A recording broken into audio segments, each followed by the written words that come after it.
Hello and welcome to Footy Judge Mo.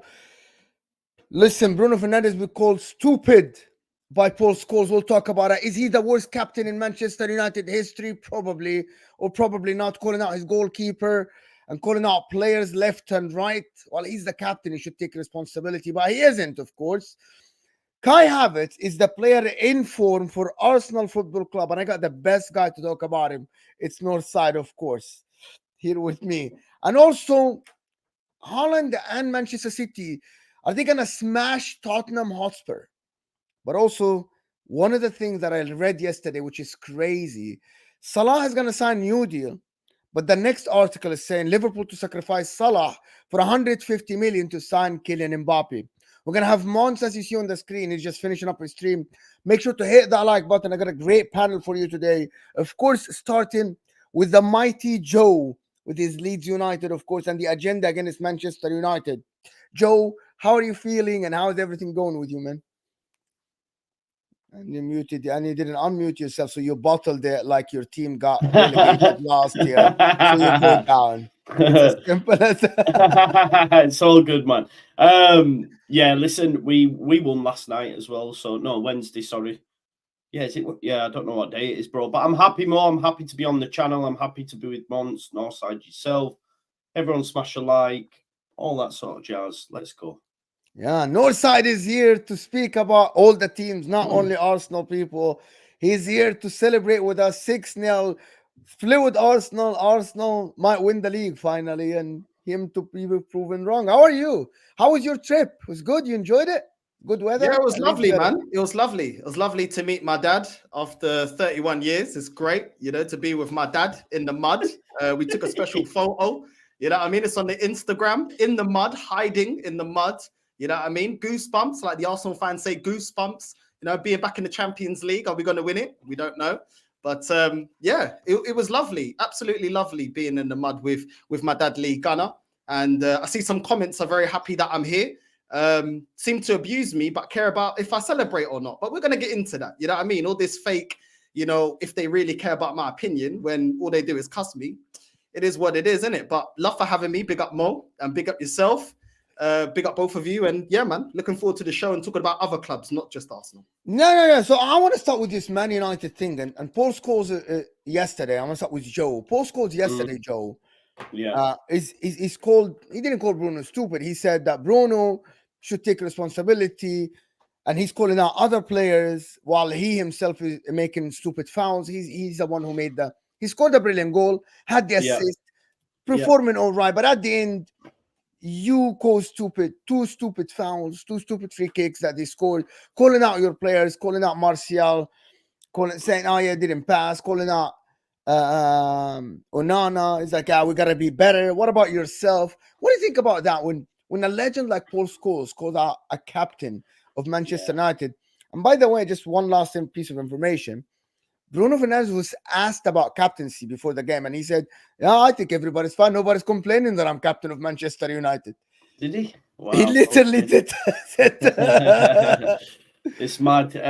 Yeah, it's not good, is it, when a legend's calling you out? That goes without saying, but we've said for time now, he's not captain material. He's not a captain.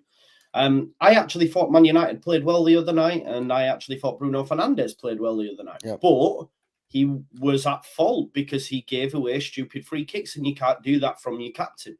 They needed someone to get on the ball and get those around them to just calm it down a little bit. It was almost like a basketball match towards the end, and you've got a 2-goal lead in both times. You've got a fantastic start. You've never scored over there. You end up, 3-1 up, 2-0 up. You've got to see that game out, and it's all right him pointing the finger, but I expect nothing less because he's like a petulant child on the pitch, and it'll have been the same in the dressing room, the similar sort of messages. You know what I mean? I'm not at fault here. When ultimately, if you dial it back, if he doesn't give away silly free kicks, they win the game. Yes, Onana is shocking in them goalkeeping scenarios. I don't rate him, but I know obviously he had a good time at Inter, so more will have seen a lot more of him than what I have. So he was shocking. But if we're talking about Bruno, he's also at fault. And if he wants to throw shade at other players, then again, that's bad because he's the captain. You've got to protect those around you. And the whole place stinks, doesn't it? You know, they've scored. They've actually scored the same amount of goals of the likes of Madrid and Bayern Munich, and then still find themselves bottom. Do you know what I mean? I think they've then conceded the most as well. So it just shows you defensively they're all over the shop. And you have to defend as a unit.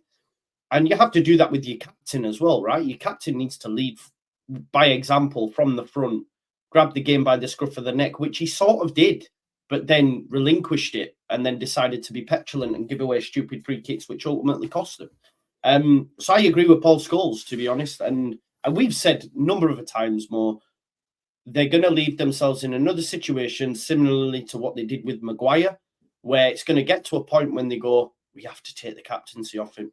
We have to. And then they're going to be in this whole cycle again, I think, personally. No side. What do you see this Manchester United thing? Like, I'm sure you guys watched the game with Lee and the. No, you weren't in Spain at that time. You were back. Do you watch the game at all for the Manchester United game? I did watch the game. The game kicked off an hour before our match, so I was watching it, and I completely agree with Joe. He's spot on, absolutely spot on. And the mad thing is, not only does Bruno need to take some accountancy to what he's doing and his mistakes in that game, it wasn't solely his fault. But at the same time, it's like, bro, if you want to discuss about, you know, where you think your teammates have gone wrong and etc., do it behind closed doors. You don't need to air it all out. Do you know what I mean? You don't need to. Pep doesn't do that. Fergie used to do that. Mourinho used to protect his players. He used to divert the story onto other things. But, you know, in the dressing room, they're talking about a completely different thing. They're calling people out. Even in the Arteta, and I can't believe I'm using Arteta, and maybe he learned that from Pep. When we did the all for nothing, documentary, he wasn't saying the things that he says in the press conference. When it was halftime team talk, he was grilling the players.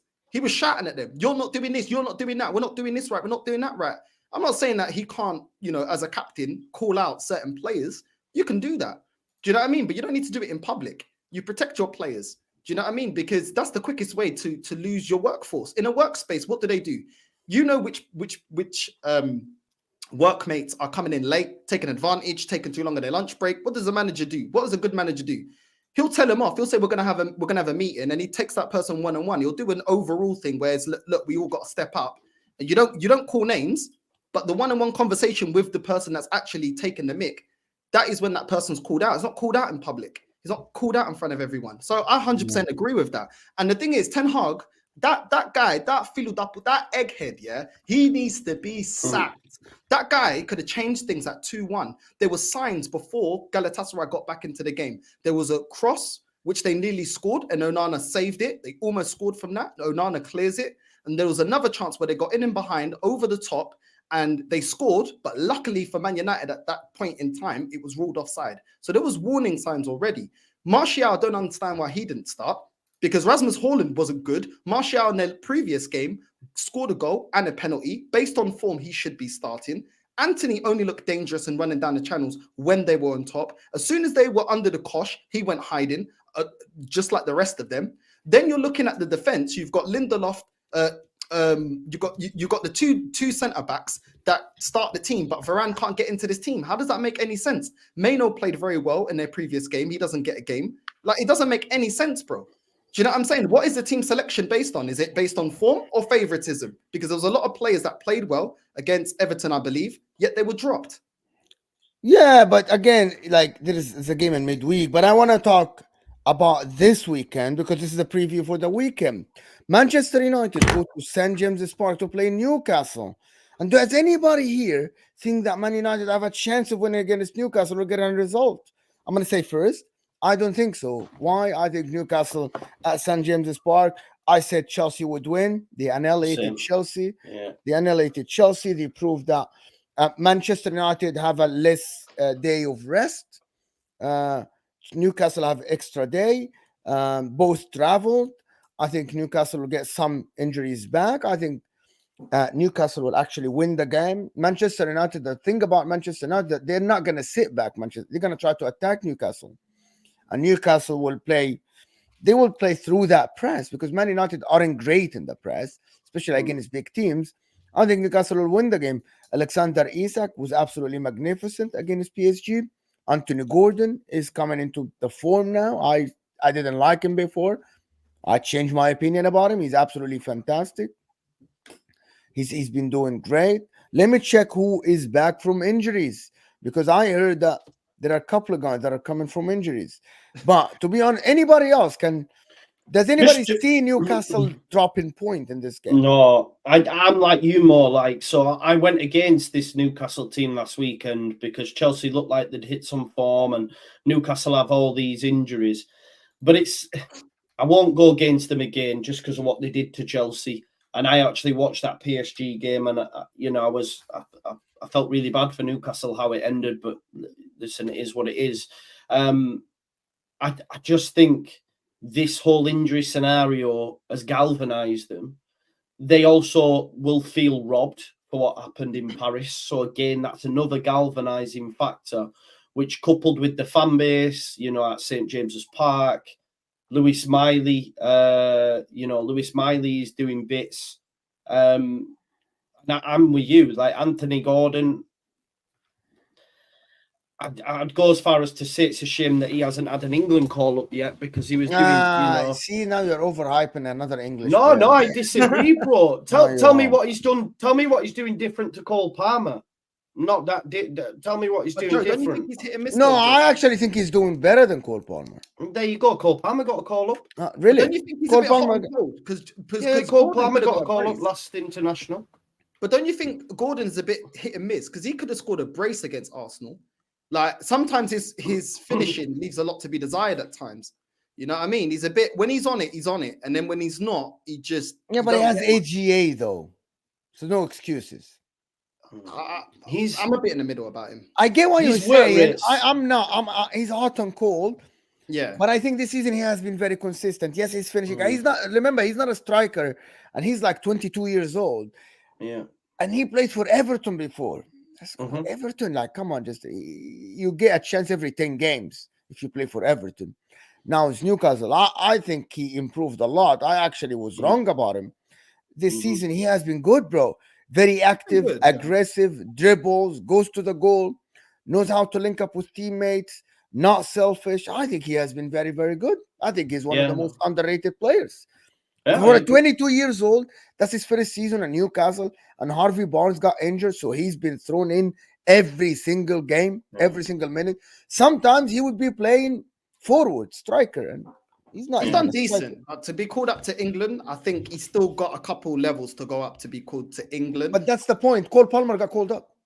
Yeah, that's what I'm saying. And so did Rico Lewis as well, and so I'm a bit like, well, what's Gordon not done that Cole Palmer has? But I think it's because he's at Chelsea, right?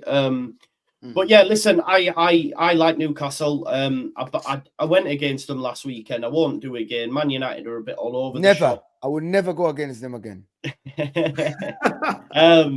I still think they might get through, by the way, as well. I still think they might get through in the Champions League. Because yeah, they'll beat Milan at home, won't they? And Dortmund won't give up easy against PSG. Dortmund have been great at home, so I think Newcastle could still do it. So you think PSG will be knocked out? Yeah, I think PSG will get beat by Dortmund, yeah. All right, then. So, Northside, you see Manchester United getting the results this game? Nah, because you know what? We're looking at Man United, yeah? And we're looking at Onana, Stormzy with a high top, and thinking, bro, what? Your fingers look like cheese string. You know what I mean? Like, what's going on, bruv? Like, literally just bending. The ball just bends past him. It's mad. And that wall, Man United can't even set up a wall, bro. That wall parted quicker than the Red Sea in the Bible, bro. That wall parted so quickly, bro. Like, what is going on? Do you know what I mean? Like, it is a shambles, absolute shambles over there at Man United. Well, they played well. What are you talking about? They played all right. They scored 3 goals and they created abundance of chances. They created 3 goals and yet they still couldn't see the game out. That ain't playing well. How many times your goalkeeper makes 2 howlers like this? Huh? I thought they played all right. No, but Onana's been making mistakes. Okay, I called out Ten Hag. I called out Ten Hag for tactical changes that were wrong, right? But at the end, how many times your goalkeepers make a howler like this twice in one game? Who brought him to the club? And is this the first time he's offended? He's a serial offender.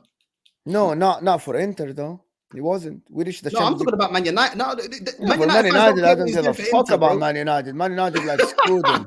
Man Man United United fans don't screwed care him. about what he did for Inter. He's playing for Man United. As Yeah, he's but been they bought him. using They at bought Man him from United, he's been Inter. convincing. They bought him from Inter, and he was great at Inter. I don't know. And Yeah, and I Shevchenko need was someone. great in the Italian league, and he wasn't great when he was at Chelsea. Who cares? Those fans wouldn't care. Like, come on, bro. Like, they don't care what you did in that league. It's about what you're doing at your Do you current. think they'll drop him? They won't drop him, man. No, they will drop him. I don't think they will. We're getting the guy on loan, dry loan. They pay 70% of the wage.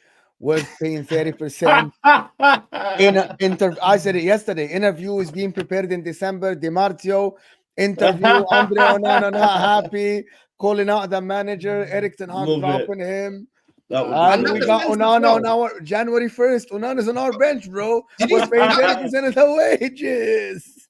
Mo, did you see that defense as well? The way that defense do not react to any long balls getting whipped into the box. They all froze. You know that game on Squid Game when the doll turns around and you can't move or you get shot? That's how they move in defense, bro. Nobody getting the rebounds. No one get their head to it. Mo, there's so many mistakes there. Trust me, I remember when my club was in this situation. I'm more looking at individuals that I know will be selected and thinking, if only you don't make a mistake that I know that you're going to repeat, we may get a result. When it gets to that, bro, there's no chance. Would you, Ramsdale, someone said in the chat, Ramsdale to go to United in January. And I've seen Man United fans discredit this, right? I don't know what this whole narrative switch is. Ramsdale's a good keeper. I rate him, right? There's a reason Arteta picked him up in the first place. Rightly or wrongly, he prefers Raya. The majority, I know Northside will probably disagree, but the majority think Ramsdale's a decent keeper. Is Ramsdale better than Onana based on this season? 100%. 100%. So, and do you know what? You could probably go get him on a loan. Do you know what I mean? You could get him on a loan with a view to a permanent. Hold on, has that ever been happened? A loan between Arsenal and Man United? I know Van Persie left, but he left on a free. But I don't think they're gonna do If any that. Man United fan, by the way, is actually discrediting. Like, so I watched Big Six, yeah? Saeed was like, no way. Big up Saeed, by the way. But for me, why? I know, I hear you were watching the Big Six, not El Ahwa yesterday. Now I know. I switch, bro. I switch. I save you guys for after. But yeah, why wouldn't Man United fans want Ramsdale? Why? We got the best guy to tell us why they shouldn't take him. Or they should. It's his goalkeeper for the last 2 years. It's your goalkeeper. We're talking about Ramsdale, my friend. Joe, what did you call Ramsdale? A good goalkeeper. He literally just said do you disagree? He's an average goalkeeper. Good means average. It means decent. Better than average. He's decent. He's decent. Okay, is he level? Is he a level below Ederson and Alisson? Yes. Yeah. Okay, but he's a good. If you're happy with that, take him. So I'm not slandering him. I'm just saying his level, which I think you agree with. Do you think Raya's better? I think their deficiencies are both in the same areas. No, I think Raya's better. Listen, I feel like Raya would play a lot better if he's not asked to distribute out from the back because he's clearly uncomfortable. Ramsdale also, if he wasn't in a system that requires him to play out from the back, I think he would look better as well. Because as a shot stopper, they're both very good. I'm yet to see which one's better. But for me, when Ramsdale come out in an interview and said, I can't concentrate for 90 minutes, I put Raya above him. Because how can a goalkeeper tell you? He speaks out of his ass, bro. Ramsdale speaks out of his ass, bro. Like, he doesn't know what he's saying, bro. Someone needs to He's saying how he feels, bro. He's the bird watcher. When the bird came down, he was watching the birds. Angry birds. We got a bird catcher. We got a bird watcher instead of a goalkeeper in goal. I'm sorry. I don't think if any of you lot had a goalkeeper at your club that said, I can't focus for 90 minutes. I got to start singing songs. Sorry, this ain't Top of the Pops, filho da puta. Yeah? This isn't Britain's Got Talent. This ain't X Factor. Yeah? It's about concentration when you're a goalkeeper. Yeah? That's probably half your work, concentration. So you can be at the right position and make the right shot at the right time. You know what I'm saying? So ultimately, I put Raya ahead of him. As soon as I heard that from Ramsdale, he can leave my club. I'm done with him. I'm sorry, I'm not hearing that. And it was his own words, so I'm not putting words in his mouth. There's 200 people here. Can we get the likes up at least to 100 people? 200 people here. Hit that like button. It makes a massive difference for the channel, please. Guys, listen, So moving on from Man United, I don't know what other games. I actually, before Mons come here, we can speak about Arsenal in quick to Wolves and see what happened, the 6-0. And the question is, so the question that we asked, why didn't you celebrate Kai Havertz scoring on the weekend? Look at this guy. Look at this guy. Why did First it of all- 1-0? 1-0. Okay? Yeah. You got off a hurdle. Brent, by the way, when we did the preview, I said, what did I say about you Brentford? said Brentford will give them tough time. I said, but by the way, if Gabriel Jesus wasn't an idiot, Arsenal would have been 2-0 up with ease. With ease in this game. Arsenal created 2 clear-cut chances. Gabriel Jesus should have scored that one in front of the goal with the header that got called off offside. Gabriel Jesus had another chance and he shanked it high. But anyway, long story short, at the end, the one that got them out of jail is Kai Havertz. Did he play well? No, who gives a fuck? You know what I mean? At the end, a back post cross. He's in the right place, right time. He scores 3 points. Arsenal, top of the league.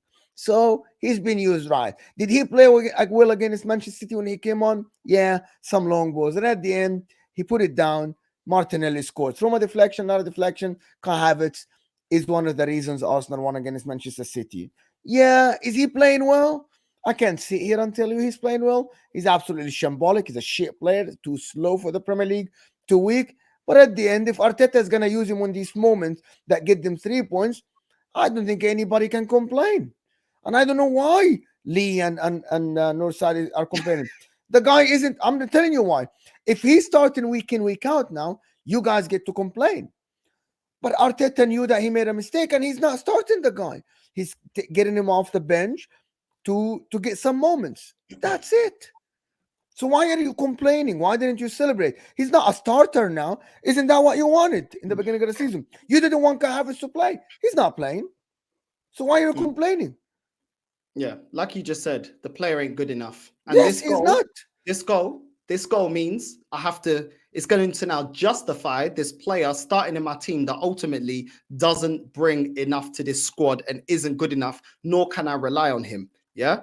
In my match reaction, I did give him praise for scoring a goal. Other than that, what else does this player bring me, or what else does he do? In chance creation, Arsenal are 13th in the league. We are 13th. Yeah. In amount of goals scored, I think even Tottenham has scored more goals than Arsenal.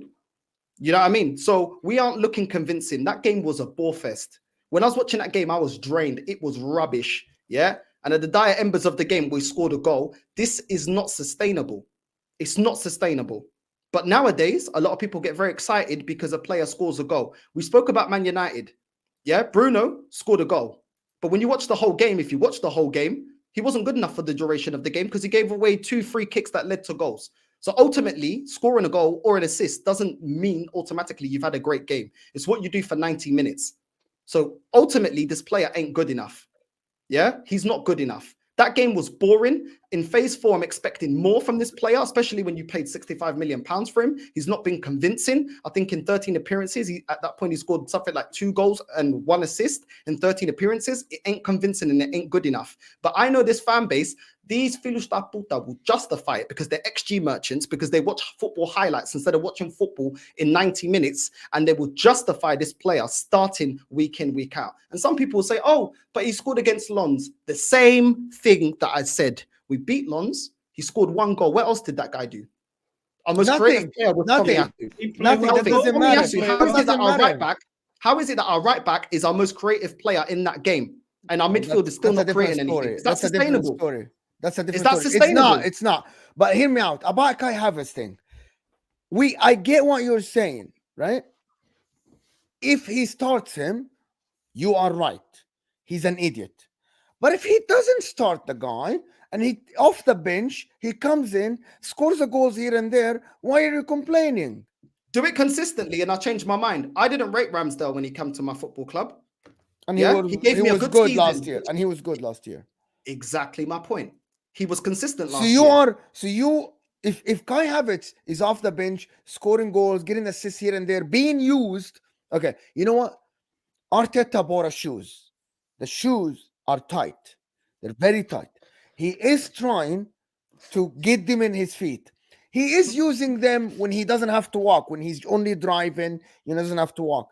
If he does that, there is no return policy. You know what I mean? There is no return policy. Welcome, Mons, and welcome everybody that joined from one stream. Hit that like button, people. They just finished their stream. Hit that like button, people. Welcome to everybody that joined from Big Six Bands, of course, in the description. Go give them a subscription if you haven't already. Talking about Kai Havertz, my friend. Talking about Kai Havertz. Everything is good. Oh, nice. So Northside, hear my reasoning. If this guy is being used off the bench, there is no return policy. You cannot just return a player. Pep Guardiola had a season with Nolito, had half a season with Ferran Torres. He tried to use them to the best of their ability. He made a mistake as well. Everybody makes mistakes. And what did I But say? if he is rectifying his mistakes, 65 million worth of mistakes. Pep Guardiola bought Nolito for like 50 million. That's like years ago. Let's not forget the fullbacks that Man City have gone through crazy prices. My point is, Mons, just to get you in the conversation, my point is, if Arteta is now rectifying his mistakes and using the guy in the right moments of the game and he's getting you a goal there, he got them out of jail against Brentford, should we praise Arteta now or should we blame him? When you correct your mistakes and you're top of the freaking Premier League and you are top of the league, yes, you can say not sustainable, blah, blah, blah, all this stuff. Once he falls down, Arteta, we can blame him. But to blame him now, when he's correcting the mistake he did in the summer with Kai Havertz, I think that's too harsh. I think absolutely that's too harsh. First of all, I need to see consistency. So, 2-2, no? 2-2. The problem is he gets over two. Yeah, 2-2. People, no. I hate Kai Havertz. You know, get in. You know what? I think Kai Havertz is not. Listen, don't get what I'm saying wrong. I actually think Kai Havertz is one of the scam. Chelsea scammed you. He's not good enough to start for Arsenal that should win the league or want to win the league. He is very weak. He's very lazy, in my opinion. That his body language isn't good enough. He's not aggressive enough to play, and he hasn't shown the form that he should have by Leverkusen. So conversation over until he proves us wrong. No, but my point is, if a manager uses what he has, Kai Havertz is a big guy. Kai Havertz can play football. He's a professional football player, and I'm gonna explain that again. If he uses him the right way, why you're complaining? Why are you complaining? For all the reasons you just mentioned, and the fact that we are saying let's wait till at the end of the season. Has he actually been clutch moments? Because you're being an impact sub, so you're coming on if we need a goal, if we need to win the game. Let's see consistency. 2 games is not consistent enough. It's a long old season and we're expected to win major honors. Let's see if he does what he needs to do, because everything you've just mentioned about him, I agree. But I'm not going to all of a sudden just change my mind about a player based on 2 games. Because if he flops, then you'll say, oh, well, maybe you lot got way too excited with Kai Havertz. The guy ain't good enough. And all the slander he's received, is well worth it, because he's not done anything to prove us wrong. Well, he probably got you 6 points or 4.5. Okay. Does that good mean enough? In 13 games, that's a lot. Does the season end now? December champions. Do we win now? But these 2 games are part of the... By the way, I'm just arguing. Can I ask a question more? Yeah, go ahead. Northside. What constitutes a good season for Kai Havertz come the end of the season? We're talking. I know you don't watch it all on stats and that, and you like to see the eye test and that. But let's say for someone coming in and say, right, okay, this player's actually produced stuff. What do you want to see from him? I want to see double digits for assists. I want to see double digits for goals. He's been brought in. But how many midfielders in the Premier League get you that on a regular basis? 10 or double digits for both goals and assists. It's not easy. It's not easy. It's not. But he definitely wasn't the answer, though, was he? And I didn't want him for valid reasons. But what I'm saying is, if we're going to be fair to him, instead of saying, fucked up. He fucked up in one mistake. Should we hang the guy and kill the guy? Yeah. He fucked up. I think we missed the problem. First of all, Nolito was actually 13.8 million. It was about. All right, so I made a mistake there. Yeah. Sorry, but that's what I mean. Another that doesn't prove wrong what you're saying. Managers do make mistakes with signings. Doesn't prove your point wrong entirely. What I want to say about Kai Havertz is the problem isn't what Northside wants. Northside wants 20 GA, split through goals and assists. You know what I'm saying? Joe says that's really hard to get. Are we being a bit harsh? The main problem is we don't know what we want from him. How do you not know how can you invest money or not know what you want from it? like, okay, cool. So if I want to invest money into something, surely I want to know what I want to get out of it, right? Surely, just on basic sense. So you don't know if he's a striker, 10, false 9, a centre mid, a fucking left back. Sorry, my language. A left back. Do you know what I'm saying? The point isn't what you want from him. It's not knowing what we want. Because at least if we're saying, cool, we signed a striker, then you can say, then Northside can go, all right, I want X amount of goals from my striker. If you signed him as a centre mid, you can go, all right, I want to know, I want X or so ball recoveries. I want him to be more stability in the midfield. I want him to chip in like what Xhaka did in his last season. If you want him at left back, cool. Maybe a couple of assists. Let's shore up the defense a little bit with his height. We don't know any of these. Any of them. And he's not a master at anything. And he's a bum in certain things. So for me, if he was at least an 8 or a 7 out of 10 in most of these positions, then you can go, all right, we signed a really good utility player and we've improved our squad. But that's not what you've done. He's a player who's a 5 here. You could say in maybe some instances he's a 6. He's inconsistent. He's a confidence player. And we know how that works with confidence players. It's too much. You can't invest too much money in a confidence player because when his confidence goes, he's more of a liability than an asset. And then on top of that, you've lost a player in Granit Xhaka, who I stressed during the summer. You cannot lose Xhaka after the player has actually legitimately turned a corner as one of the better performing midfielders in Europe. Yeah, and he has, and you can't say I was wrong because again, for Leverkusen, he's killing it over there. He's killing it over there. You know what I'm saying? So with Kai Havertz, for me, too much babying. He came off the bench and scored a goal. Great. He scored a goal in a game where everyone else got on the score sheet. Great. The bar has been lowered because of the standard he's set throughout the last few years. Not for the standard he's actually supposed to be at for the price that he's costing. And that's what I think it is with Kai Havertz. I'm not saying he's a horrible player, but for me, not good enough for Arsenal. And we're gonna have to see what it's like in the long run. Because right now we are Arsenal are where they are and they're doing fine. So for me, I think the fact that they're top, it allows Kai Havertz the time that he needs. But yes, I think the pressure lies more on Arteta because the difference now isn't about just playing football and being there. The pressure is now for winning. So you want to define Arteta with one signing? Okay, let me not me. I think you are defining Arteta with one signing. No, I'm saying this is me talking within just Kai Havertz, the signing of Havertz. I get what you're saying, but for me, listen, all what you said once is right. All what you said is right. He's not good enough for Arsenal, blah, blah, blah. Okay, but he's there now. Let's talk about he's there now. There's no going back in here. There's no return policy. You cannot go to the store and say, here is the receipt, give me my money and take your guy. He has to use him. Now it's on Arteta to prove that he can utilize this guy one way or the other. Did he do it in the last 2-3 games? He did. He's trying. So I want to give him credit. He didn't even. No. Yes, bro. You can give him credit. And it's like, it's annoying because I'm talking about it's the level, though. It's the level. We can't. Arsenal aren't a top 4 team anymore. They're not a team fighting for top 4. Yeah, I get what you're saying. They're fighting for the title. So listen, so for me, it's like with Onana. Onana's had 4 decent Premier League games before the Champions League. Forget the Champions League for a second. We had 4 decent Premier League games. Yeah, and United fans are going, see. What do you mean fucking see? He's been more back than good.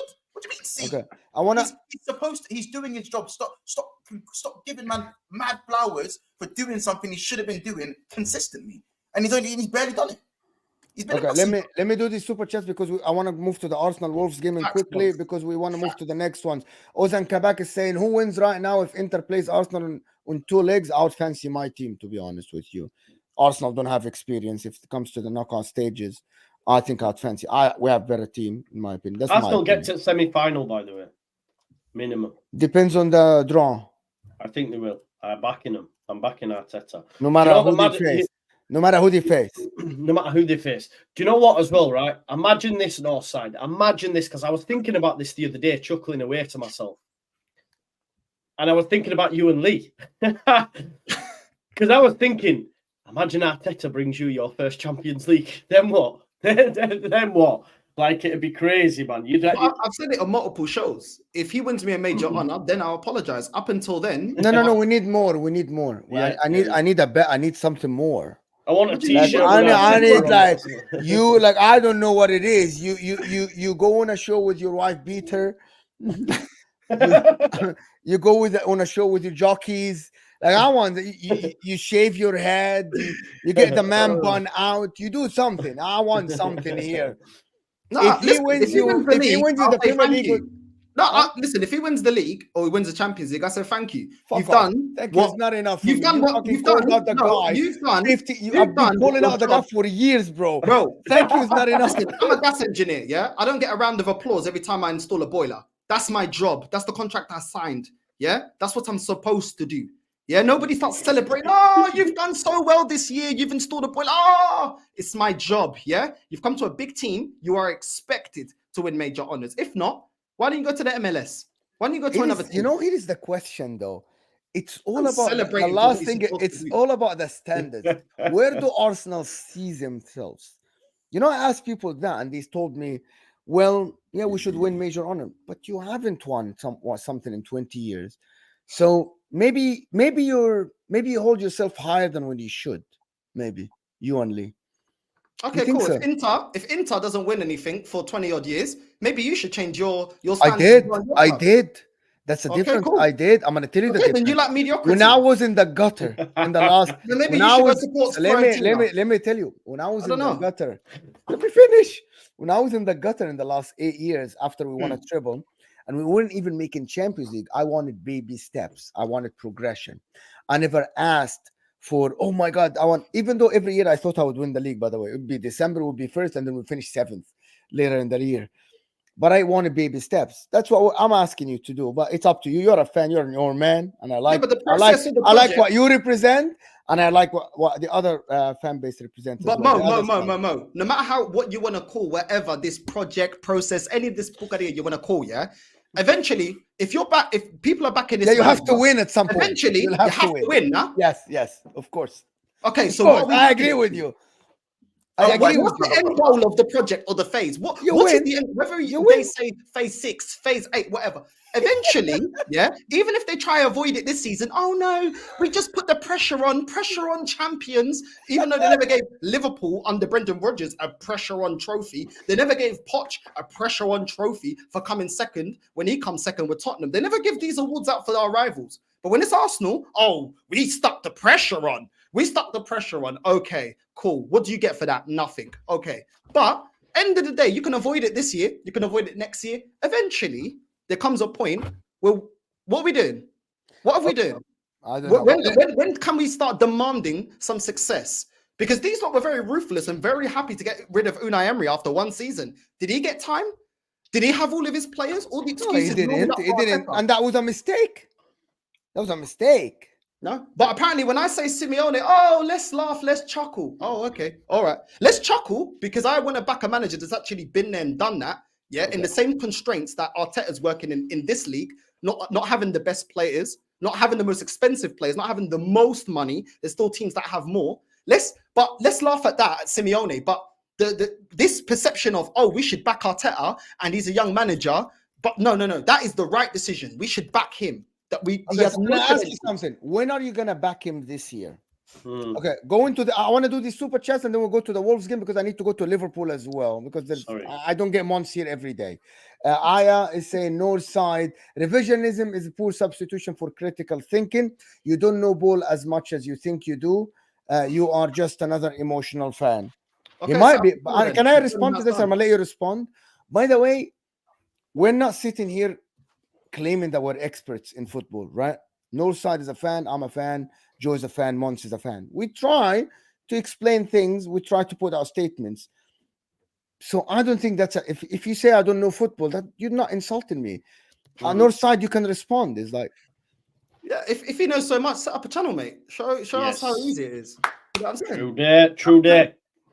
Aya saying he's come back and saying Mons and Northside clearly don't read.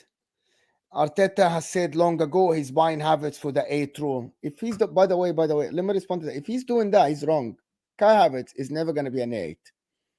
So, but my point is, but again, you're saying he's been brought in for the 8th role, but at the same time, he's played up top. He's come on up top as a striker, and that's where he's got his most joy. He doesn't know where he should play. By the way, Arteta doesn't know. He thought he's going for the 8. He doesn't know. I promise you, he doesn't know. I've got I've got his heat map in front of me now, and he's everywhere. There's no like, Yeah, yeah. you know what I mean? I'm gonna get Samuel. I'm gonna get this question after we finish this Arsenal. Enigma saying Mo is the only one who thinks Arsenal will beat AFC because maybe I'm the only one who knows, and you guys don't know. Maybe you only watch your team, but I watch every team. Maybe you just don't know. You never. How are they going to beat your manager? Every week you justify Arteta to me. How's it going to beat him? The best looking Spaniard we know. You love him. Just the process. I don't love him. I don't love the guy, right? I just can't be super Arteta. So he's not super Mikel Arteta. He's still a young manager. That this is his first job, and I just think he's doing a good job, not an okay job. He's doing a good job, and if I don't see progression this year, I think you should sack him, guys. It's about over 350 of you here. Can we get the likes up at least to 150? That's embarrassing, people. So hit that like button for me. So Arsenal against Wolves. The question is, are you gonna win? It's a yes or no question, Northside. Do you think you're gonna win this game? It's at home. I'd say no, based on what I've seen in the Premier League. In the Premier League. So why no? Why no? You're top of the league, bro. Okay, let him finish. Okay, I need explanation. Why no? Why no? Because in the Premier League, we've not played the way we played against Lens. I think the game against Lens is the best performance I've seen all season. Probably the best performance I've seen under this manager. And I gave him praise and I gave the team praise. I think we played excellently. I've not seen that in the Premier League. We've been inconsistent. We've not played very well. And I'm not sure if this manager will play like that. If we do play the way we played against Lens, I believe we can beat them. Do you think you'll play the way against Lens? No, I don't. Because I've not seen it on a consistent basis this season. He looks like he's got a new system and a different way of playing. It looks like he keeps shoehorning Kai Havertz. But you have now Gabriel Jesus, Martinelli, and Saka fit together, and we see that they can do bits together. Who? Martinelli, Saka, and Gabriel Jesus. Yeah, but we saw that last season. And they were good. What's it going to lead me to? Okay, that's not the point. I'm talking about this game. Yeah. If we win, we may win the game. Okay. What? So what? Are we going to win the league? Are we playing fluid football? It's a good step for winning the league, though. Winning against Wolves at home. Okay. You know what is a good step? Every game is a step, right? Every game is a step. Yeah, that's it. It was the same last season. Everyone crying out, "Oh, we're top of the league. We're top of the group. We're top of a group that was the easiest group, out of all the groups. When the draw was given, that was the easiest group we could have got. Yeah, so that's not the standard. Yeah, most of the teams we beat are Europa League level teams, not Champions League level teams. Second of all, it's way too early to judge us where we are in the league because we did this last season. Oh, we're top of the league, went into January. Oh, we're 8 points clear. And what happened? We bottled it. Yeah. Let's see if we go into January and actually get a striker, get somebody that can rotate with Saka, get a number 10 that can actually play through the press, get a deep line playmaker that can actually do what Xhaka was bringing to this team, get some rotation for the fullback positions and the centre-back position. Because last season when we bottled the league, Saliba got injured. That's why we didn't win the league. Well, we still got Kivior as an option and we got rid of Holding. So what are we talking about? These Filus da puta, bro. It's always about reactionary. Oh, but just be happy. Bro, I was happy about Lens. The day we beat Lens, I was happy. I celebrated that day, and that was it. 10 minutes. On to the next. Yeah, 10 minutes of celebration, people. You got 10 minutes of celebration. You have to be happy. Yeah, I was happy for that game. So what? It doesn't change the fact that we're not playing well, and the bench is too light. How does that change that? And people keep saying, "Oh, if you get Ivan Toney, that doesn't resolve everything." The midfield is not creating. And in our best game, Lens, which is our last game, by the way, our midfield still didn't create anything, and we dominated that game. All right, we'll see if you win again. Anybody else wanna chime in? Why there, Joe? I think your camera and your phone has something like it keeps going up. What's in and out. In the movies, there's something happening in the movies. You know what I mean? Steven Spielberg. Honestly, I can't. I don't understand Northside's thought process. Like, listen, everyone has their own fandom. It's totally fine. Everyone can be how they want to be. And I love Northside. He's a top guy. But you're top of the league. Like, I don't understand why you're not looking at Wolves and saying, yeah, we'll beat them. We're at home. You know, we're just on the back of a 6-0 win in Europe. Our first time in the Champions League for, since forever. You know, we're top of the group. We're smashing it. Wolves, okay, they've had a decent turn of form, but at the Emirates, 3-1, 3-0, smashing them. Do you know what the best example to that? What you just said, this lack of this lack of looking at where you can improve as a team and celebrating where you are currently instead of looking at things that need to be changed is exactly why too many Tottenham fans got way too excited with Ange. Oh, we got our Tottenham back. It's the exact same thing. And every fan that thinks like this always has egg in their face because they don't call out the things that need to be called out. Like I said, there's a time and place. When we beat Lons, I had the happiest match reaction. Even the thumbnail was smiling. So if people want to see me smiling, it's on the thumbnail there. You can stare at it. You for 10 fucker, minutes he gave you a smile. Let me say this though, to Fuckers, Tottenham he fans, gave and I you said a this to Henry smile. Wright. I said this to Henry Wright because I'm not trying to call out Henry Wright, but a lot of Tottenham fans are way too excited. Oh, Ange ball. I said to him, hold on. The football's very, very good, but your ownership has not got you another option to Maddison. You are going with Son. Bro, it's good that they got Maddison. What are you talking about? Hold on. Let me land my point. Yeah. Right. Let me land my point. Tottenham fans that were getting ultra excited with Tottenham, thinking that they're going to be competing with Man City this season, yeah, when their bench is light, they haven't replaced Harry Kane, they're relying on Son that goes through purple patches. There's patches where he's amazing and there's patches where he can't score. There's no rotation for Basuma. There's no rotation for the defensive players and their centre backs. Yeah, this was always going to collapse, and they were never, even if they had all their players fit, they were never good enough to win the league. And that lack of hindsight and getting overly excited instead of calling your club out, this is what allows these top clubs to take the mick. Yeah, because when you're too busy celebrating everything is great, that's what leads my football club to tell us already through the media that going into January, we don't have money for a striker, we only have money for a midfielder. Yeah, so when it all falls down, yeah, then all us rivals say, oh, Tottenham, you were stupid to think like that. I could see that before it. Yeah, Man United, I think Mont said it as well. They were getting way too excited with Onana when they haven't seen a consistent too many games. A few games, all of a sudden the opinion changes of Onana. What does he do against Galatasaray? You can see the storm coming, yeah, if you look at your team objectively. But people want to put their little lenses on and, oh, it's all good. Estamos na praia. We're out here. Malaga, it's all great. We're top of the league. November champions. I heard Tottenham say we're October champions. And then what? Yeah? It's about calling out your club, bro, to push them to do what needs to be done. So when you get to the transfer window, they go out there and buy the players that are necessary. That you have the players necessary in your bench when it gets to the last 10 games for Arsenal to win the league. We have the players off the bench. We don't need to go get an Nketiah or Reece Nelson. But no, let's just celebrate. All right, I want to move on from Arsenal. I have to move on from Arsenal. Okay. I have to move on, but I need to do this couple of super chats, and I want to move on to Liverpool. I say North Side ball knowledge is poor because he uses just emotions to support his arguments and uses revisionism to defend his points against correct empirical ones. Lee and him whine more than my ex. Well, I'm glad she left, bro, because it must be jarring being with you. You know what I'm saying? But anyway, I'm sorry. You know what I'm saying? Listen, when you put your channel on the link, innit, so we can start seeing your football takes and see how easy it is to grow a channel and get an audience. Yeah, let us know when you set it up, bro, and put your camera on, put your face on. That's a good super chat, but that's a good response as well. I like this back and forth. I like it. It's nice. It's nice. Here you go. Finally, Mr. Negativity has arrived. Are you talking about North Side? We'll see how it is. We'll see who's right at the end of the season, and we'll talk about it. But anyway, moving on to Liverpool. The reason why I wanted to move to Liverpool, I wanted to discuss a couple of things. The Salah, there's rumors that he's going to sign new deals, and there are other rumors that he's going to be replaced with Kylian Mbappe. He's going to be sold for 150, and you're going to try to sign Kylian Mbappe. Which one would you want, Mons? Cool. Good. It's time to change, right? Time to change. I'm talking. Wow. You serious? It's not real. It's not real. You're not. You Liverpool are net. I will put my house on Liverpool not even being in the hunt for Mbappe. Come on, man. Hey, I ain't even answered the question, yo. Sorry, bro. Sorry. Why are you saying? I'm sorry. Why are you saying that? Why? Mbappe is not going to Liverpool. Okay. So let me ask you something. See, we're forgetting once now. Get out.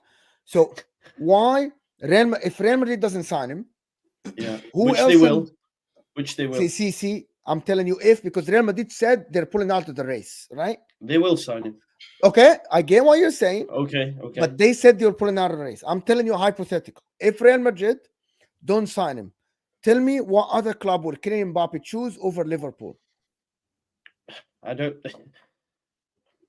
It's not You even put a about that. claim out. You said you put your house. Right. Okay. So on my it, claim right? is Give this. me a club. No, that but will you've changed my claim because he's going to Real Madrid. That's where he's going. No, I don't know why we're so having your this claim is that conversation. you put your house on him going to Real Madrid. Yes. That's your claim. Yes. All right. If you say that, you say that. But Also, Liverpool do not have the facilities to pay for what this guy wants. But that's why they're gonna sell it. That's why. That's the point. That's the point. The attitude, the attitude, and the whole aura around him as a footballer is not comparable to Mo Salah. For me, Mbappe, and this might sound mad, is more of a hindrance than a help at times, just because it's all about him. That's the way I feel about him. I get he's amazing. And I don't all like that, him. I don't like him. No, I don't. As a personality, I actually think he's a toxic person. I don't like him. I think if he goes to Liverpool, he ruins a lot of careers, the young people.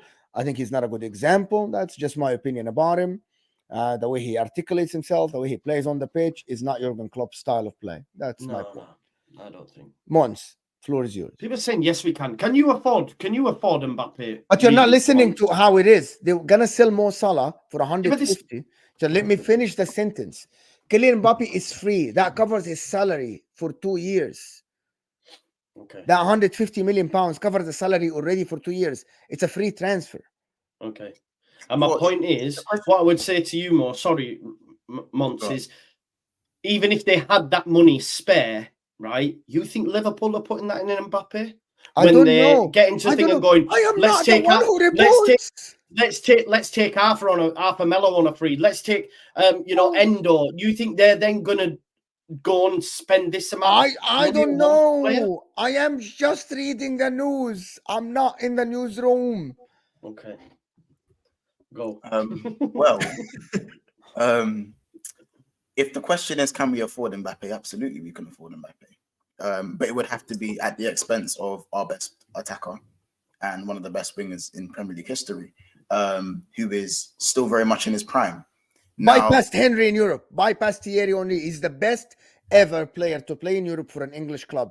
Hold that, everyone. Egyptian guy, the best ever player, the most goals scored for a player to play for an English club in Europe. They'll tell you you're wrong because 3 of the goals came in the Europa League. So that's what they're gonna tell you. Who cares? Fucking Liverpool. Who gives a fuck? But I always believe that systems, we have to go with the times, and systems are obviously more dominant than Mavericks in today's football, unless you are literally prime Neymar, prime Messi, any of those guys. And do you know what? You probably could put Mbappe in there in terms of his best of what we've seen him do in terms of, in the final, in the World Cup, even in the previous World Cup. Mohamed Salah's career is better than Neymar. Why are you saying Neymar? Mohamed Salah is better than Neymar. Because I'm talking in terms of, just putting when I said this, I'm not talking about Salah. I'm talking about Mavericks. The guys who are more individual brilliance off of do something out of nothing. I'm not saying Mo Salah can't do that, but I'm saying that these are guys that are sort of given a free role in their team. They're not. I think Salah is someone who is capable of that. But for me, what I like about Salah more than most of those guys, maybe apart from Messi, is the fact that he is durable in systems. He's durable. You want to play him on the touchline, he'll still get you X amount of assist and goals. You want to play him close to the striker, best believe he's going to score more than the striker and get even more assists. Anywhere you put Salah, any system you put him in, he'll adapt and he'll keep playing at the highest level with the highest professionalism. I think when it comes to Mbappe, we've now seen that even though he's young, there's a lot of baggage. There's a lot of baggage that comes with him. And I do feel like the winger market is a little bit at the moment, the winger market. Like, we're looking at Leroy Sané as a replacement for me. Good player, but I don't know. You know what I'm saying? Mbappe is probably the next best player. If you're talking about quality only, if you're going to get rid of Mo Salah, if you want to get someone in, if we're trying to keep the level the same, who else is there other than Mbappe? But I don't think it's realistic. I don't think it's realistic for my answer in terms of what I think is going to happen. I'd rather keep Mo Salah. If you want me right now, my opinion, I'd rather keep Mo Salah for another year. I want Mo Salah to retire at Liverpool, but it probably won't happen. But that's what I would like, simply because he looks after his body very well, and even if he slows down, he's still an asset to every other attacker around him. He's not maybe the hindrance that maybe some people looked at in 2017, 2018, when he was a lot more greedy. He's changed his game. He's mature. He's 31 years of age, and he's not slowing down. For me, I could go on for. I know I'm not for it. I can go on for years and years when it comes to talking about Mo Salah, but I do. My hot take is that he actually stays at Liverpool, but it is more. He is staying. The Saudi league. The Saudi league it's gonna fail. Everybody will leave. But if we're talking logic, it probably is more likely that he'll leave. But my hot take is that he stays. I do think that, again, it's all about cohesion, and having a cohesive attack is better than having one really comes to the cohesion attack. Yeah. No, 100%. Because, bro, if you have Mbappe and everyone else is kind of like meaty, it's like all you have to do is, all right, double up on Mbappe, double up on him, triple up on him. He'll sometimes get through, sometimes, and you'll see his quality. But you'll like, bro, PSG are so easily nullified because yes, Ousmane Dembele is a good player. He's not as good as he used to be. Kolo Muani is overrated. He's still got a load of maturing to do. People think he's way ahead of his development than he actually is. Like, so okay, guys, stop Mbappe. You stop PSG. I don't want that to be Liverpool. I love Mbappe, but I don't want that to be Liverpool personally. You stop Salah. The guy's ego is unbearable. Let me do the super chats and then go to Northside about this. Aya saying, "Lol, trust me, backside. I have more game and girls than league honors ass kisser." Yeah, and she probably got ran through like Adam 22. You know what I'm saying? You probably joined in. So yeah, move on to the next one. Thank you. Tell us when you set up your YouTube channel. You know what I'm saying? AR22. You know what I'm saying? Feel that puta. Next one. You know what I'm saying? Thank you, Aya, for the super chat and the support of the channel. Appreciate you. Thank you. I appreciate you. But finish him. These men don't know. Luckily we're on YouTube, because trust me, you ain't gonna, bruv, I'll cook you. Yeah, I was brought up on cooking. You know what I'm saying? Home cooking. You finna that everyone. You know what I'm saying? Anyway, don't know. Thank you so much, Ayat. And Northside has the right to respond. You're sending shots and he's sending shots back. And as long as it's respectful, I'm fine. So Michael Rand is saying, opinion, isn't it? So how can I respond? I agree with you, Mo, about hype and Mbappe. Like, he's a brilliant player. It's just attitude. I don't think he's gonna ruin that. Liverpool. Judge Mo, you think the Saudi League is all hype? Yes, they are struggling to get fans and to get viewership, by the way. 900 people, man, go watch them games. Like, only the big teams have fans, but the rest of the league, nobody goes and watch, and they're struggling to get. So the question that was there, Mons Samuel here saying, Mons, what are your thoughts on Nunez so far? Remember, you're on Mo's channel, so remember what you're gonna say. Like, just think about what you're gonna say before you say. Wait, what you say? There is an agenda here against Jack Grealish and Darwin Nunez on this channel. So listen, he's doing all right. He's doing all right. He's doing this thing. Listen, there hasn't been much Nunez slander from me. Obviously, I saw another comment in the chat saying, "Oh, you're getting onto this X person, but you employ Nunez." If you not know my opinions on Darwin Nunez, then you'll know he's not my favorite piece of cake. If I'm honest, he's not. I like what he's doing. He gets in behind. He does all these things. But for me, if Liverpool want to move on to the next level, he still needs to drastically improve. And that we can't just call him raw forever. How long do you want to be raw for? You know what I'm saying? You can't just call him raw forever. He's a good player and he's improving. He is picking up from where, from a better position, but he still has a catalogue of misses for me that could cost Liverpool if we really want to be. If Liverpool are back where Arsenal are, and with Man City, if that's where we're heading, or that's where we are right now, you see some of those misses, or a lot more of those misses. He has to be converting those.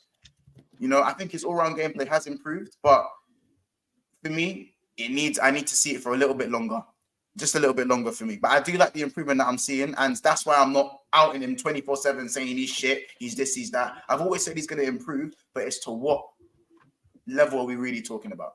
You know what I'm saying? That's me. Yeah. So you think you beat Fulham comfortably? I don't think we should ask this question. Smack him. Yeah, we smacked him. Yeah. There's 2 games only to preview. But then Stephen is saying here, disagree with Northside a whole lot, but I respect the entertainment and the grind in the space and the way He paves his way up his own way. Big up everyone. Thank you so much for the super chat, Tevin. Appreciate you, buddy. Thank you so much for a super chat. Oh, you're getting praise. I'm getting you, I better get a commission. You know what I'm saying? The mad super chats is aiming at me. I'll send you $2. That's not enough for a flipping Tesco meal deal. Come on, man. By the way, this is besides the point. This is like besides any of the points you've spoken about. Have you guys realized some of these players? I just noticed this today. Some of these players that are like going on loan or have been sold that were deemed not good enough would actually be like the first choice in some of their respective teams that they've actually like left. So if you look at like Livramento, he's like better than anyone Chelsea have at wing back, in my opinion, right now. You look at Elanga. Elanga is, I'm telling you, Elanga starts United. Elanga starts United. It's different. Yeah, Livramento is completely different. But Elanga, for me, when he played at Man United, he wasn't good enough. There's a difference when you play for freaking Forest on the counter attack for 90 minutes and you play for Man United. I'll take Elanga over any of United's winners. I'm just saying. Ethan Ampadu is better than Enzo Fernandes, man. It is what it is, and we got him from Chelsea, you know what I mean? Yeah. True. Months with like for me, yeah. I know you love Salah, yeah, but right now there's a shortage in world-class strikers. So I feel like, you know what, yeah, just get the striker, bro. There's not an abundance of them. You know what I mean? Arsenal fans are having an argument about Darwin Nunez. There's not an abundance of world-class strikers, and I do feel Mbappe is world-class. Do you know what I'm saying? And for the years that he will give you, I know you love Salah, and I get it. Like everything he won for your club is completely understandable. But at the same time, I do think you can kind of balance out what Salah brings to the team with your other wingers. But how are you going to have an Mbappe? Like who else would you get? Do you know what I mean? I feel like certain players, when they're available, I said the market isn't dead. It's either aging or no. dead. There is the market isn't as dead as there is a guy that plays in Germany now that scores abundance of goals. There is Osimhen, right? Lautaro Martinez this year has improved. For some reason, he's improved massively. Not a Premier League striker for me, though. This is it. He's improved massively. You'll never know until you get him there. For me, he's in the Iago Aspas Immobile bracket. Maybe. But for me, he's been scoring. I never liked him. Right? Yeah. I never liked him. That's not an insult, though. Because Mo, go and look at Iago Aspas' numbers and go and look at Ciro Immobile's numbers over the last 6 years. Yeah, Ciro Immobile is completely different, but Lautaro Martinez has improved. Somehow he has improved massively. But there's Oli Watkins, there is Ivan Toney, and I think Oli Watkins can be a very, very good player. There's Ivan Toney, who I think is a very good player. Put Sesko in there? Who? Benjamin Sesko. Could you throw him in there? I think he's a good prospect for the future. Where is he? He's not world class. Where's Salzburg or Victor Boniface has started the season quite well. Guirassy. Is it Guirassy, the guy in Germany? Is it Guirassy? Yeah, Guirassy, the guy that scored abundance of goals. But look at the names you're mentioning in terms of top strikers. This is I get what you're saying. This is not the era of Van Nistelrooy, Fernando Torres, and Shevchenko. This is Crespo. This is not the era of these guys, because we have played without strikers for years. Cristiano Ronaldo was the striker for Real Madrid for years, and he's not even a striker. He was converted to be. Had Benza. Come on, man. Come on. But Benzema played. Benzema, by the way, did his best when Ronaldo had gone, really, didn't he? And he wasn't even an out-and-out striker. Benzema was all around the 18, linking up play and getting involved. But anyway, I get what you're saying, but the majority of them are either in their early 30s, or they can't really get. They're not going to get Kane. You know what I mean? They're not going to get a lot of them. Who are you going to get? Lewandowski, he's getting on now. World class that we can all. Darwin Nunez, bro. That's a problem. Kane's the best. Darwin Nunez coming in from a 30-goal season at Benfica. He just shit. I'm just saying, certain players are available, and you can get them. You get them. There's certain players that are available. You get them, bro. And Mbappe right now. Bro, who are you gonna say? Who's on his level? Like Haaland, they're not gonna get Haaland, is he? Are they? So yeah. Do you know what I'm saying, bro? Like, I get what you're saying, bro. I'm surprised you're not Northside. I'm surprised you're not saying let's raise the standards of Arsenal and get Mbappe. Or let's get Patrick Bamford or something. Joe, why are you starting? Why are you starting? Nobody's saying in the video going, how are we not competing for Mbappe? What is going on? We should be. You're right. We should have got Harry Kane. We wanted to be like Bayern Munich and Real Madrid, so we should be. You're right. You're right. Okay, just couple of more games to go through. Chelsea, Brighton, and Manchester City, Spurs. Anybody think that Spurs? Okay, I don't think anybody here will tell me that Spurs will win. But do you guys think if Spurs lose this game and Ange Postecoglou, because I asked this question yesterday to Jacob, if Spurs go to play this game and they play this expansive football and they try to press, is that the right thing to do in this game? Especially you coming from a 3-game losing streak. Anybody can think that? I don't think it's as cut and dry as people think it is. It's going to be like a basketball game. Goes without saying. Sometimes it works, sometimes it doesn't. Look, Leeds United, case in point. I know you can't compare the two sides, but we beat them 2-1 one time. The other time we got slapped up 7-0 or whatever it was. You know, sometimes you can get at City. I don't think they've been as good as they have been. I don't expect Ange to change his style, nor should he. What's the point in sitting in and just waiting in for 90 minutes for him to find their way through? I think it's going to be a really exciting game, and I think we'll see goals from both sides. And I'm talking Haaland, maybe a double, Son, maybe a double. Yeah, listen, it's going to be a good game, and I don't think it's as... I do think City will win, but, you know, I don't think it's as cut and dry as people think, and it wouldn't surprise me if Spurs did get something. They will smash them. That's my opinion. That's what I'm saying, though. It could go either way, right? But I don't think so. You're right, Joe. I think they should just go at them because they don't have the players to sit back and hit them on the counter the way that we play them. They don't have the players available. They don't have a CDM that's going to be available unless there's any more news on Basuma. The centre backs, they're playing Davies and Emerson. They might as well go gun ho. At the end of the day, they might as well. I think this game, no one's really expecting them to win, so I'm not going to hold them to it. Even if they had all their players available, I'm not expecting them to beat Man City, even though in the last couple of years they've been their bogey team. I think it's how it goes, how they go going forward. Because one thing that I used to gripe me about Wenger is not being able to change your system, and I think this manager needs to show a bit of versatility. I think when you're one-dimensional, you need to balance that. Arsenal last season will gun ho. You will never say that about your club. If you Arsenal are losing 3 games in a row, and it doesn't matter who you're playing, you will never say that about your club. That means you don't hold Spurs to the same standards as your club or other big. When we play Man City, I never criticize. Look at the context. You're losing 3 games in a row. You don't have the players. You don't have the defense to play 1-on-1, and your manager go for it. And more likely than not, if you go for it, you'll get smashed. You'll say my manager got it wrong because Arsenal Football Club. Man City, I don't say that. I know that if we go gun ho against Man City, I never advocate for us to go gun ho, and that is a game that I accept that we're not going to outplay them, and we need to take our chances carefully. So that's a game that I know. That's against what you're saying. No, it's not. No, it's not. You just told me they should go for it. No. Hold on. No, sorry. Because I don't think it's convincing. Did I hear you wrong? Did I hear you wrong? Didn't you just say they should go for it? No, I said Man City do not have the players to play how we played against Man City. When I said it's okay to not go gun ho against Man City, they do not have. Okay, sorry. I heard it the other side. I heard that you said Spurs should go for it because they don't have the players to sit back. Mo, you just love being Arteta's lawyer, man. You love it. No, I'm being serious. I literally heard you say that.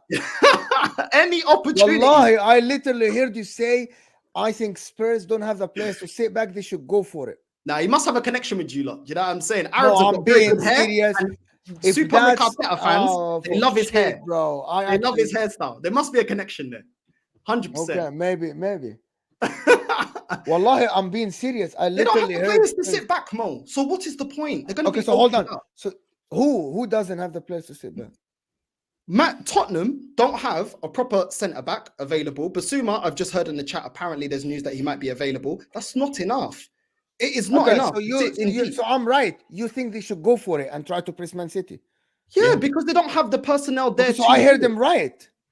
No, Bro, how are they going to sit back in the defense with Davies? I'm going to tell you the difference. Footballing, that's why I called you. How are they going to sit back with that kind of defense? So I'm going to tell you, footballing wise, I'm going to explain to you. Maybe that's why I called you footballing knowledge. Because shots fired. All right.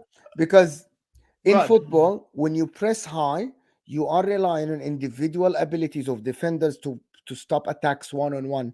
You're not defending as a unit, right? If you sit back, you're defending as a team.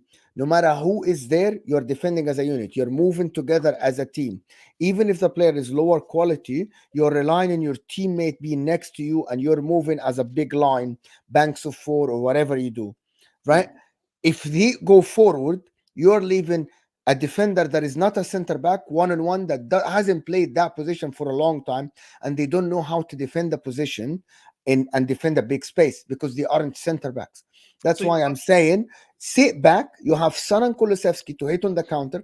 We saw Man City being suspect in counter attacks against Wolves, and also Son is so quick, Kulusevski is quick, Brennan Johnson is quick, and they are used to play counter attack in football.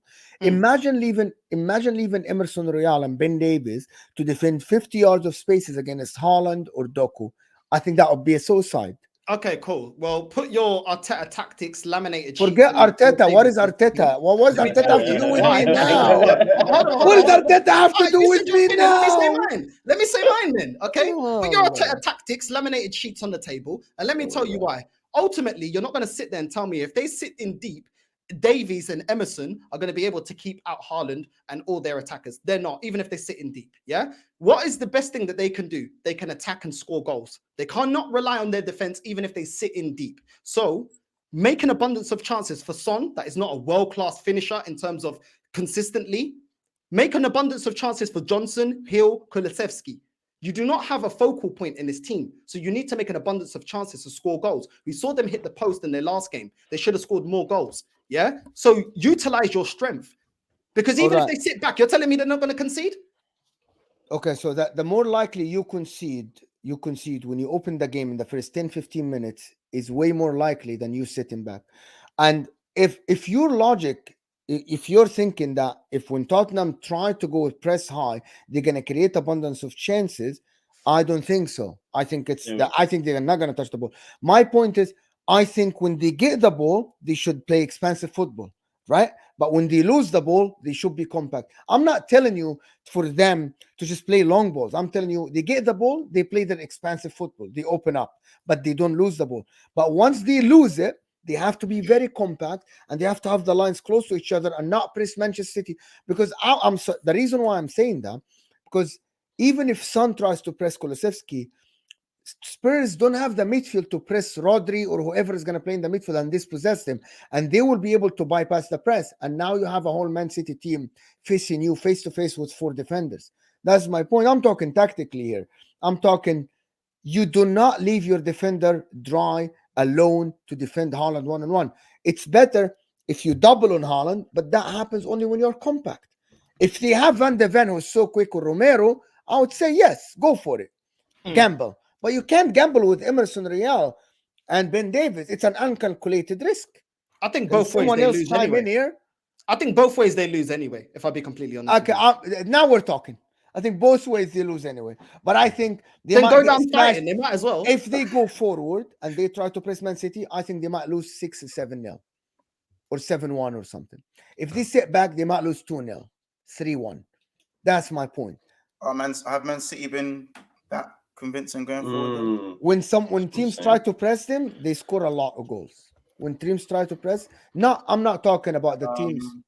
I disagree. I'd have to go. Yeah, I disagree. They were wasteful against us last week. Very wasteful at times. Not even through like clear-cut chances. That they just didn't really move the needle when it came to creating clear-cut chances against Liverpool. Their goal came from a mistake. Haaland missed what you could say was a sitter. That very true.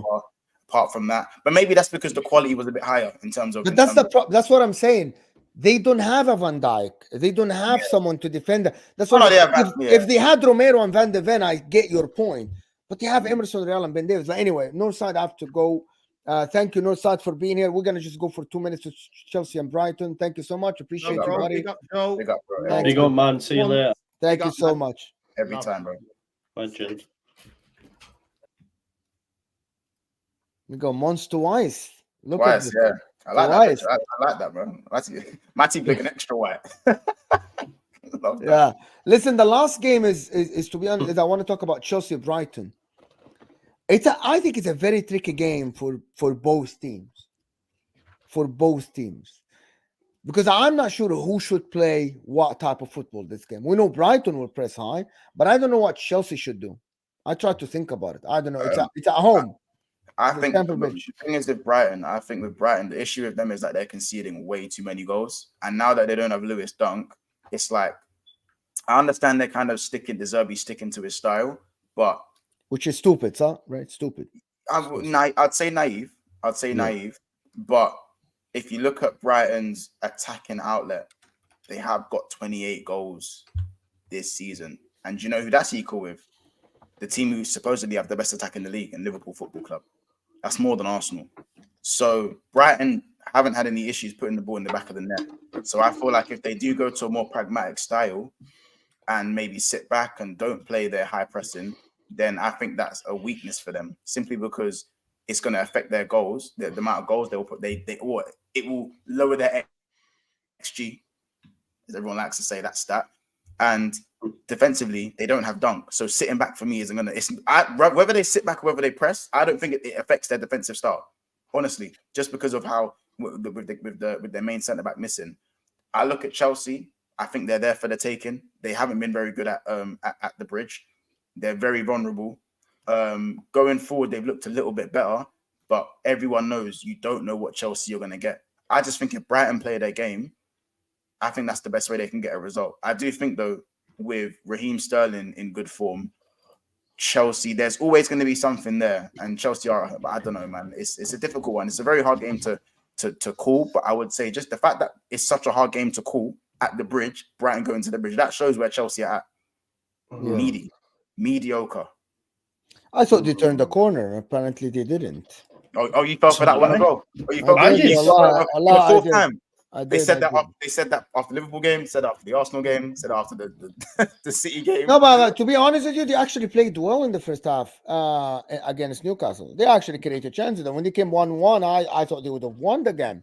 They just made mistakes. Thiago Silva made a terrible mistake. Reece James, absolutely shambolic decision to play like this. But imagine that was Trent. Imagine that was Trent that did that. Oh yeah, he'd get slaughtered, of course, if that happened. Top FC TV. Chris here is saying, big up Mosef. I don't know why you call me Mosef. My name is not Mosef. Mons, Joe, and Northside. I know I'm not Mosef, but I'll take it. Whatever. Mosef, Joseph, whatever. Joe, you like to criticize the Derby? Well, no, I just think there's potentially. No. No. But what I'm saying the man that loved Bielsa criticized the Derby. Yeah, but what I'm saying is I have no affinity towards the Derby. All I'm saying is... So you just hate out of just No, hate. I don't. No. I don't hate him at all. I just feel that the what's the word? Associated Press and a lot of fans are talking about him being... Listen, we do this. You don't like the hype? Yeah, the hype. I don't like the hype, no. Because this is a team that until yesterday, I mean, I just checked. I didn't know, but they actually kept a clean sheet yesterday, which is the first time in a long time, right? Yeah, that's something. I just feel that the hype was a little bit too much, more, is all I'm saying. But we do this. Because I heard company getting talked about at Spurs jobs and next City manager, and now he can't buy a win. Do you know what I mean? So we do this. So sometimes it's just like, let's relax a little bit. Let's wait. Talking about him being the next City manager and all that sort of stuff. Let's just wait. I do think there is a little bit of hype around him, but yeah, we'll wait and see what he does. Because they're still they've progressed in Europe after a shaky start. They did already. Yeah, which is great. That means they can rest players for the final game. Maybe we'll see an upturn in league form now because of that. Matoma's back. And again, I can't predict Chelsea because me and you sat here last week more and thought they beat Newcastle and they got absolutely battered. So I just can't predict what's going on with Chelsea. I don't even think they know. They're playing at home. I think this game is going to be a draw. Yeah, I mean, Nkunku back in the squad. Maybe we'll see him. Maybe. There was talk. I didn't see them pre-season, but there was a lot of talk about him playing through the middle, and that was a lot better. And so I'm interested to see what that looks like in the Premier League. What's the cutoff point for?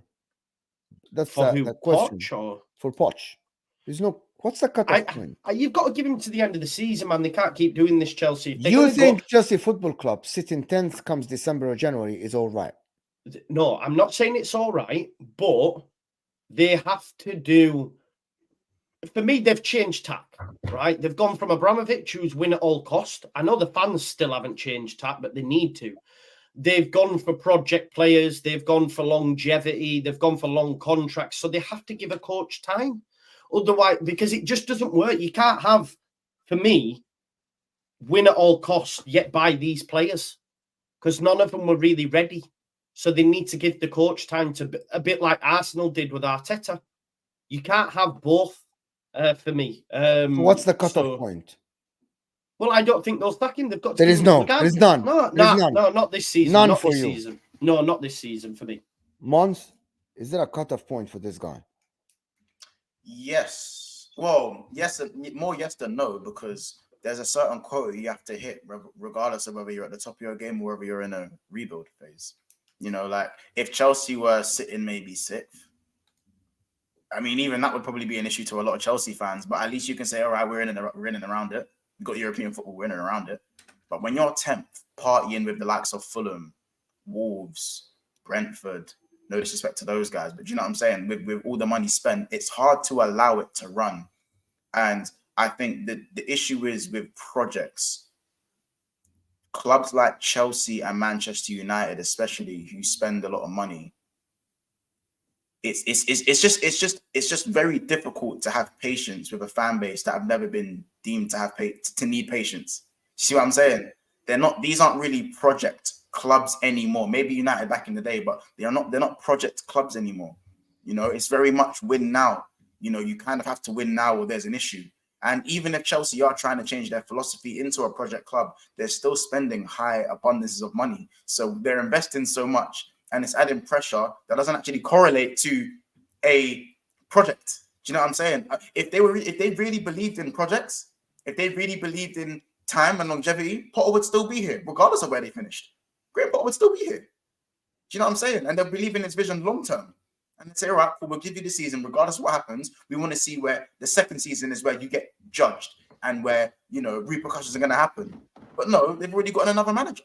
They've had four people in the seat since changing their style and their philosophies. Nothing's changed. They still had about 4 or 5 managers.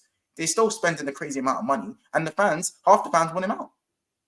So what's really changed? Out already? There are people that some of them are. Really? Some of them are. Some of them, because some of them say, how can we sit 10th in the Premier League after spending all this money? They say, we don't care. And you know what the worst thing is? And I would hear them. If my club spend that much money and I'm sitting 10th in the league, I'll be like, I'm a big club. I shouldn't be here. I don't belong here. It's because it's hard. It's kind of like doomed if he does, doomed if he doesn't. Because it's like, look at Ten Hag. Ten Hag came in and he had a good first season. Now he's struggling in the second season. And it's like, well, you don't really know what to do. I think because Chelsea spend X amount of money, you can't then bring a project manager in. It's almost like you have to bring a win now manager in. Yeah. And even the win now managers are kind of out, like the Mourinhos, the Contes are a little bit out of date. They're out of fashion. Yeah, it's true. So it is the project is the popular thing, but it's hard to maintain the fact that it's hard to keep telling yourself it's a project when you're in 10th place in your Chelsea Football Club and you won a Champions League 2 years ago. Do you know what I'm saying? It's hard, you know? So again, that's why I say with Poch, it's doomed if you do, doomed if you don't. I just think there needs to be some sort of thing where you listen, regardless of where we finish, you have to stick with us. And it's very difficult to do that simply because of the money that's been spent. And the fact that they still have quality in their squad. It's not like they had Arsenal's squad when Arteta took over. You know what I'm saying? It's not like do you know what I'm saying? Bro, 10th after $1 billion is ridiculous. It is ridiculous. But if you look at the way that on Pochettino though, Mons? No, it doesn't matter. He's given the tools. It doesn't matter. He's given the tools. It's not on Pochettino, but what I'd say is Pochettino should be doing better with what he's got. Is it a sackable offense right now? I'd say personally, absolutely not. Is it? As he has done some questionable tactics with the team. Chelsea are gonna have a very if you want me to be 100% objective, Chelsea are gonna have a very topsy-turvy season. It's gonna be like that. If Chelsea want the best out of this project, they have to give him time. But it's so hard to give him time with that money. You're almost not allowed time. And on top of that, it's Chelsea Football Club, one of the biggest clubs who, again, there is a quota you have to hit with Chelsea. And 10th place is not part of that quota. No. And that's why Potter's not here. Yeah, It's 100%. simple. That's it. Do you know I what I'm think saying? you're right. People just forget that this is Chelsea. This is you cannot be 10th in the Premier League. You can't. Of course not. But that's why Chel- it's so hard to get a project manager in. If we're saying this is Chelsea, then what project manager is ever going to work with them if they're going to keep pumping money? because someone needs to get better results out of these players. And I think there are a lot of managers that can get better results. Jurgen Klopp will get better results. Pep Guardiola will get better results. I think De Zerbi will get better results out of these players. I'm sorry, with all due respect, Pochettino has not been doing a good job. As a Brighton fan, now is the best time to get results from us. We have a massive injury list, yes, and Dunk is suspended. If you can't get a result now, it's a bad time. I think Chelsea at home, and this is my last thing in this show. If Chelsea don't win against this Brighton team now, I think Pochettino should be in trouble. No Lewis Dunk, massive injury list. You're playing at home. You freaking should win. No excuses. Don't give me excuses. Done this, done that. He should have done. It's now. This is the game you win against Brighton. You're not going to play Brighton in worse situation in terms of injuries and suspensions. It's not going to happen. Anyway, I want to thank Joe. Thank you, Joe, for being here. Absolutely brilliant. Peter, thank you so much for your Steven Spielberg camera with us. Oh, it's doing my tits in, man. I need to sort it out, man. I was like this. Appreciate it. And Mons, thank you for joining us. And thanks for the redirect. Appreciate you. Guys, Big Six Bands. Huh? Is it my debut on the channel? It's my first time. Isn't it? No. I actually had your picture on another thumbnail. Did you not make it? So No, I can't remember though. I can't remember. Sorry, go on. I can't remember. But Big Six Bands and Just Joe football show in the description. And of course, Northside. It's easy, one click away. You can go give them a subscription, like the last video or last 10 videos. If you really want to help them, I want both of them to tell me that they got an extra 100 subscribers. Right after this, it's simple, it's easy, and it doesn't cost you a penny, but it helps the channel massively. Hit that like button. We hit 200 likes. This is great. Thank you, people. Tonight at 9, we're going to have a panel debate. Tonight, I don't know what we're talking about. What we're just going to be talking. And you're going to enjoy it as normal. So see you guys. We're out. Thank you, Mons. Appreciate you, buddy, being here. Thank you, Joe. And of course, we thank Northside. And we thank Mons' picture on his side for being here with us. Absolutely. We're out, people.